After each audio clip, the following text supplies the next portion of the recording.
చాముండి అటుగా వెళ్తూ ఉంటుంది. చంటి "ఏవండి మొండిగారు" అని పిలుస్తారు. "ఏంట్రా ఏమని పిలిచావు?" "చాముండి గారు అని పిలిచానండి." నాకు అలా వినిపించలేదే." "మీకు చా వినిపించలేదు." "అబ్బచ్చా!" అనగానే "అవునండి చానే." "ఎందుకు పిలిచావురా?" అని చెప్పేసి అడగగానే, "ఇగో ఈ తులసి మొక్క నాటండి. మీకు కూడా ఇంత మంచి అత్తమ్మ, ఇంత మంచి భర్త వస్తాడు." అనగానే, "ఏంట్రా ఎక్స్ట్రాలు చేస్తున్నావు? నాకే పని చెప్తున్నావు. నువ్వే నాటుకోపో" అని చెప్పేసి చాముండి వెళ్ళిపోతుంది. "ఎవరు నాటుతారు ఇప్పుడు ఈ మొక్క?" అని చెప్పేసి అటు చూస్తూ ఉండగానే రవిబాబు అటు వెళ్తూ ఉంటాడు. బాబుగారు ఇటు రండి." "ఏంట్రా?" కొంచెం ఈ తులసి మొక్క నాటండి మీకు పుణ్యం వస్తుంది" అని చెప్పేసాను. "చూడు నాకు ఇలాంటివి నచ్చవు. ఇటు రాండి, ఇది చేయండి, ఇది వినండి" అంటే నచ్చవు. మరి ఎలాంటివి నచ్చుతాయండి? ఇటు ఇక్కడికి రా, ఇది తీసుకో, అవి చూడు, ఇది తిను అంటే నచ్చుతుంది.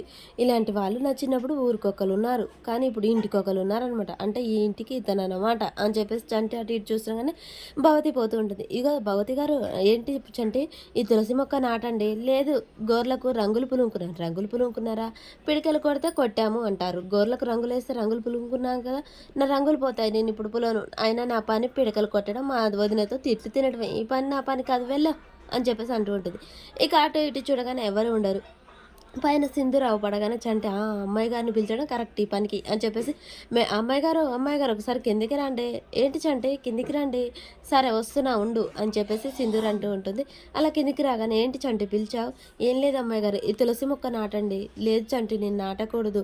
"అదేంటి అమ్మాయి గారు ఎందుకు నాటకూడదు?" అని చెప్పేసి అనగానే రేణుక వింటుంది. రేణుక విని అక్కడికి వచ్చి, "చూడు చంటి బొట్టు లేని వాళ్ళు ఇదివరాలు ఈ తులసి చెట్టును నాటకూడదు. నీకు తెలియదా ఎవరికి ఏ పని చెప్పాలో?" అని చెప్పేసి అనగానే ఇంతలోపు అక్కడికి చెంచలమ్మ వస్తుంది. "అదేంటి అమ్మాయి గారు ఎందుకు నాటకూడదు? తను చేసిన తప్పేంటి?" అని చెప్పేసి చంటి అడుగుతూ ఉంటాడు. ఈలోపే రేణుక అక్కడికి రాగానే చెంచలమ్మ వచ్చి, "దేవునికి సంబంధించిన ఏ పనైనా చేయొచ్చు. రేణుక నీకు తెలిస్తే తెలిసినట్టు చెప్పు లేకుంటే లేదు. నీకేమన్నా దేవుడొచ్చి చెప్పాడా? బొట్టు లేని వాళ్ళు ఈ పని చేయకూడదని వెళ్ళు అక్కడి నుంచి" అని చెప్పేసి అనగానే రేణుక వెళ్ళిపోతుంది.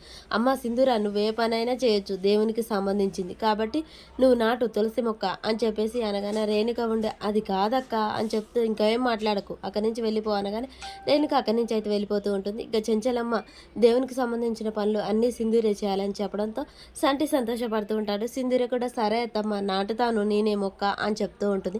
రేణుక ఇక మూతి తిప్పుకొని అక్కడి నుంచి వెళ్ళిపోతూ ఉంటుంది. చంటి, చిందూర ఇద్దరు కలిసి ఇక తులసి మొక్క నాటుతారు. మరి ఈలోపే చాముండి మళ్ళీ ఏమైనా అక్కడ తులసి మొక్కని వెండిపోయేటట్టు చేస్తుందా? అసలేం జరుగుతుంది అనేది నెక్స్ట్ వీడియో